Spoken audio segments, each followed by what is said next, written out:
ते साहेबांना कधी मुभा आहेत, कधी येऊ शकतात। याच्यामध्ये महत्वाची भूमिका आहेत की माननीय मंत्री महोदयांची सहकार्याची भूमिका याच्यामध्ये, आणि ते साहेबांनी दाखवलेली आहे सहमती, आणि ते खूप समाधानकारक बाब आहे। आणि याच्या आम्ही माननीय मंत्री महोदयांचे जे स्टेप आहेत त्याचा आम्ही आदर करतो, स्वागत करतो।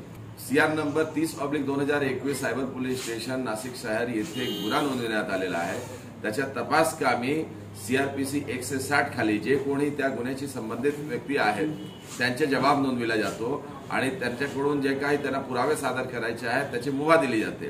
तर या निमित्ताने माननीय मंत्री महोदय जे आहेत ते माननीय श्री नारायण राणे साहेब त्यांना 2 सप्टेंबरची तारीख देण्यात आलेली आहे की साहेब तुम्ही पोलीस स्टेशनला या आणि आमच्या तपासात सहकार्य करा, आणि ते माननीय मंत्री महोदयांनी सहज स्वीकार केलेला आहे आणि तशी त्यांनी हमी दिलेली आहे आणि त्याबद्दल आम्ही समाधानकारक आहे। समजपत्रामध्ये तोच पण दिलेला आहे की जर याच्यामध्ये माननीय मंत्री महोदयांकडून जर सहकार्य झाला नाही तर काय कारवाई अपेक्षित आहेत किंवा काय कारवाईच्या समोर त्यांना जावं लागेल ते त्याच्यामध्ये स्वतः दिलेलं आहे, आणि त्याच्यावर माननीय मंत्री महोदयांनी स्वाक्षरी पण केलेली आहे। तर त्यामुळे आमचे त्याच्याबद्दल काही बोलायचे नाही आणि आम्ही सध्या जे परिस्थिती आहे त्याच्याबद्दल समाधानी आहे। पथकाला समजलं की माननीय मंत्री महोदयांना ते रायगड पोलीस जे आहेत ते ताब्यात घेऊन गेलेली आहेत आणि महाड येथे त्यांच्यावर गुन्हा दाखल झाला होता आणि त्या संदर्भात ते कोर्टात हजर करणार होते, आणि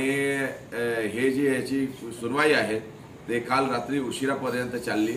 आणि जेव्हा माननीय न्यायालयाने माननीय केंद्रीय मंत्री नारायण राणे साहेबांना जामीन दिलं आणि त्याच्यामध्ये अशी अट टाकली की या गोष्टीची पुनरावृत्ती होणार नाही, मग त्यानंतर नाशिक पोलिसने सुद्धा अटकेची भूमिका बदल करून माननीय केंद्रीय मंत्री साहेबांना 2 सप्टेंबर रोजी दुपारी 12 वाजेच्या आत ते पोलीस स्टेशनला येऊन त्यांचे काय जबाब आहेत ते करण्यासाठी त्यांना विनंती केलेली आहे, आणि ते साहेबांनी माननीय मंत्री महोदयांनी स्वीकारलेलं आहे। आणि त्या निमित्ताने अशी अपेक्षा आहे की माननीय मंत्री महोदय 2 सप्टेंबरला नाशिकला येथे येतील आणि जे तपासची प्रक्रिया आहे त्याच्यामध्ये सहभागी होतील।